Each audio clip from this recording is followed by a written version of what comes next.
But explanations கொடுத்துக்கிட்டு இருக்கிறாங்க, carry over பண்ணிக்கிட்டு இருக்காங்க, நடவடிக்கை எடுத்துக்கிட்டு இருக்காங்கன்ற சிஎம் பாப்பாரா இல்லையா? இப்போ இன்னைக்கு ஞானசேகரனுக்கு தண்டனை அறிவிச்சிருக்கிறாங்க. நீதிபதிகள் வழக்கறிஞர்கள் யார் அந்த சார்லாம் ஒன்றுமே கிடையாதுங்க, அதை பற்றி பேசுகிற நீதிமன்ற அவமதிப்புங்க, இவர் தான் குற்றவாளிங்க, இவருக்கு இவ்வளோ நாள் தண்டனைன்னு சொல்லி கொடுத்துருக்குறாங்க.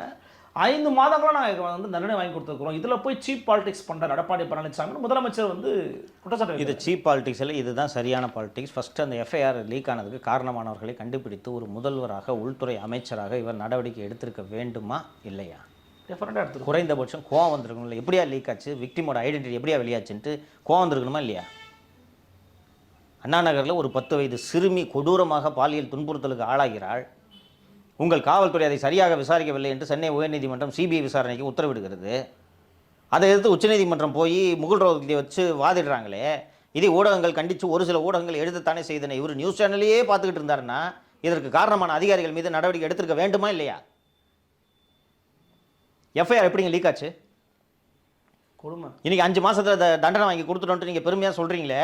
அந்த மாணவி சார்பில் வாதாடிய வழக்கறிஞர் இன்னைக்கு வந்து கம்ப்ளைண்ட் பண்ணி லைஃப்பை ஸ்பாயில் பண்ணிக்காதுன்ட்டு போலீஸ் ஸ்டேஷனில் வந்து அட்வைஸ் பண்ணாங்கன்னு சொன்னார். கவனிச்சிங்களா இல்லையா? அதையும் சொல்கிறாங்க.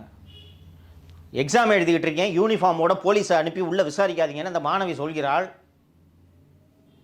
ஸ்கூலில் எக்ஸாம் எழுதிட்டு இருக்க மாணவிட்ட போய் யூனிஃபார்மோட போய் உன்னை விசாரிக்கணும்ட்டு போய் காலேஜில் போய் கிளாஸ் ரூமில் போய் சம்மன் கொடுத்தா என்ன ஆகும்? அவன் அதுவே எக்ஸ்போஸ். அதுதான் எக்ஸ்போஸ் பண்ணுறது. அந்த வக்கீல் சொல்கிறார்ல இன்னைக்கு. அப்போ இதை பற்றி பேசினா கண்டெம்ட்டாக போட்டா என்ன மிரட்டுறீங்களா? இன்வெஸ்டிகேஷனே ஒழுங்காக நடக்கலன்றிருக்கேன், இதை பற்றி பேசக்கூடாது தான். இவர் எதுவுமே தெரியாமல் கனவு உலகில் வாழ்கிறார். இன்னொரு உதாரணத்தை சொல்கிறேன் நான்.